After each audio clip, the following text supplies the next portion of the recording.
Okay, so I've looked at my argument, I've identified that. So what do I do next in my essay? Well, the remainder of your essay is simply there to prove your argument. So a couple of things it's important to be in sort of bear in mind. Number one is that you are going to end up repeating yourself because you will repeat phrases you've used in your introduction, in your argument here, all the way through. If I've said I'm going to focus on flawed gentlemen and the ugly reality of Victorian expectations and reputation, I would expect myself to be talking about that, as we can see here, all the way through. So you can see here, I'm talking about a barbaric, unrestrained gentleman. I'm talking about someone of high status being polluted by bad immoral behavior.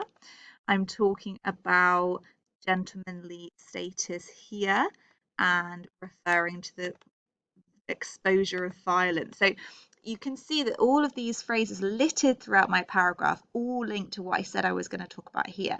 So what I've actually done in this section is I've linked it to very specific examples from the text.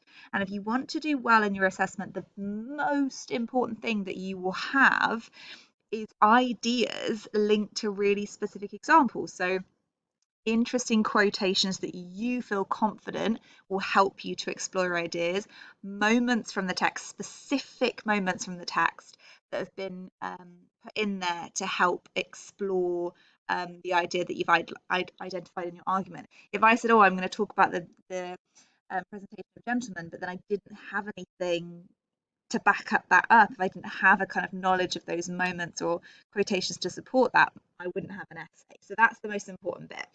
Now, you can see what I've done here is actually, it's a little bit odd. I've done a little mini paragraph here before I've gone into my examples. And there's a reason why I've done that. And that's just to kind of clarify my focus. So I've used this paragraph to show off my contextual knowledge.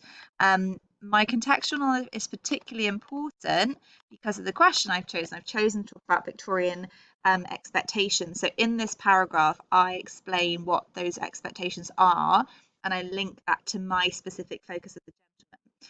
So I say, a gentleman can be defined as a man of refined and noble character, showing good moral conduct. We know that in the Victorian period, a gentleman was specifically identified as a man of superior birth. We see in our reading of the home stories that men of superior birth do not in fact demonstrate refined, noble morality, allowing Doyle to expose the hypocritical reality of the Victorian gentleman, that the status in fact was used at this time to protect these men and mask their many darker sins. So you see that's still all about these gentlemen, but I go a little bit further to create a definition of the gentleman. I've lifted that from that context handout that I gave you about 6 weeks ago now, and I'll add that to my homework post as well. So I've just shown off what were the expectations. If I'm going to talk about expectations, I have to identify what they are first, and then I have to show how they're referred to. So that's just what I've used that to do. In this paragraph, and in the one that follows, similar length, I spend the entire time giving my evidence and convincing you that I am right, using that evidence to convince you of my argument, which is that gentlemen are being exposed to be flawed. So I focus on the character of Dr. Roylott, and my whole answer refers to his character. I do a chronological approach. So I start with when we first meet the character. And I always do this in my essays because it helps me to stay on track and it helps me to be clear. I use phrases like we first, we later learn, and then at the end of the text to show the examiner that I've been really thorough in showing you beginning, middle, and end. How is my argument demonstrated? And that's a bit of advice I would give you to structure your essay. Now, in terms of a structure of a paragraph, I don't think there is one that is helpful in terms of being quite restrictive. There isn't something you do first, second, and third. But what you do have to have is the ingredients of good analysis. So I'll identify those ingredients for you. The first one, most important probably, is your evidence. So if you have a look here, I have used multiple examples of evidence all the way through this paragraph. I've kind of peppered it in, so like sprinkled it through so that everything I say is based on a moment or a quotation. So that's my second piece of advice. I told you about structuring. Um, my second piece of advice is to make sure you've got lots and lots of evidence to hand for the assessment on Wednesday. So you've chosen these quotes, you've chosen these moments, and you've got them ready. This is an open book assessment. You do not have to learn these quotations in advance. You can have them in front of you. So I think it would be really, really sensible to make that as the first thing that you're looking at is, okay, what am I actually going to use to evidence my ideas? And you can't decide that unless you figure out what your argument is. So figure out your argument first and then find the evidence that helps you prove that.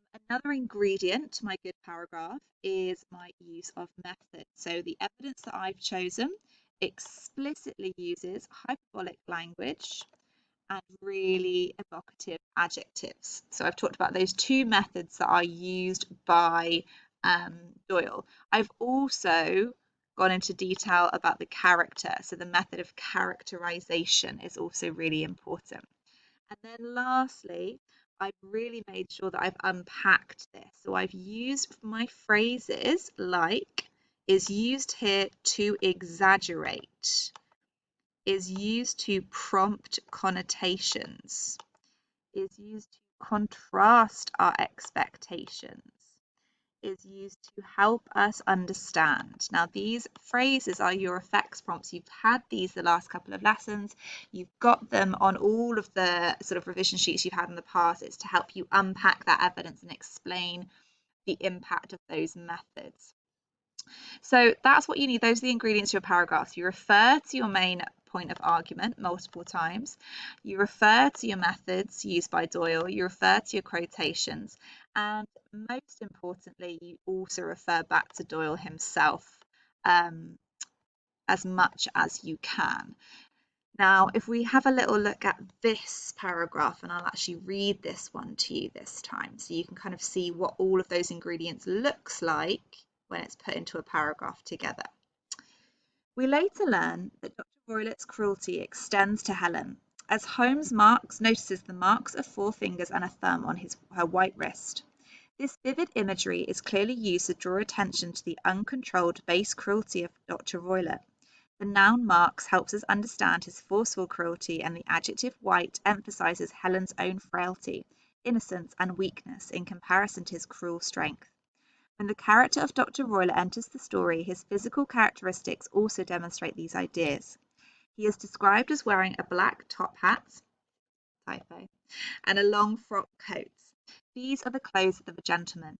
The imagery is used here by Doyle reminds us that Dr. Roylott's monstrous nature could be diluted by these clothes.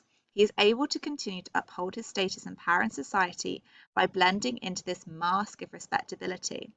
Yet, looking deeper, we can see his true reality revealed as the thin, fleshless nose with a resemblance to a fierce old bird of prey is highlighted to the reader. Here Doyle helps us understand the monstrous nature of Dr. Roylott is there for us to see if we look closely enough. He suggests that the costume of the gentleman is not enough to hide the darkness of the character.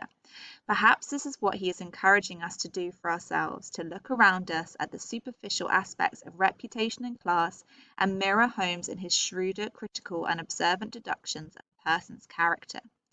Doyle perhaps galvanizes his reader to look beneath the surface of their own society and those who dwell in positions of status, to consider if they are deserving of this status and respect.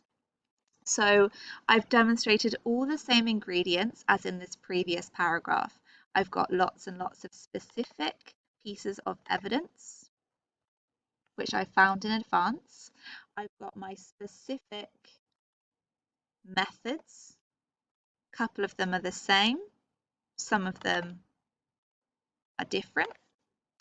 And I've specifically linked to that same idea that I've identified in my thesis, in my introduction and my argument. So I've referred back to reputation and class, I've referred back to status, I've referred back to the surface and this idea of ugly reality, the surface, the double lives. So all of this is linking back. Um, I also wanted to draw your attention to the fact that I've used this phrase here, and this is something I've done with my class earlier in the year that you might remember. We've got on the surface and then looking deeper. So I've said on the surface here, we've got the kind of the black top hat, the long frock coat, the kind of really sort of more obvious details. He looks like a gentleman, but then I've said looking deeper to then link that to other quotations, which I think are arguably more interesting. So this is a good way of linking quotations together. You can say, well, on the surface, these quotations tell me this, and say something that's a little bit more obvious, a little bit more straightforward, and then say, however, looking deeper and link it to maybe a slightly different quotation, a keyword or a phrase from later in the story. So those are kind of connections or threads you might want to plan in advance.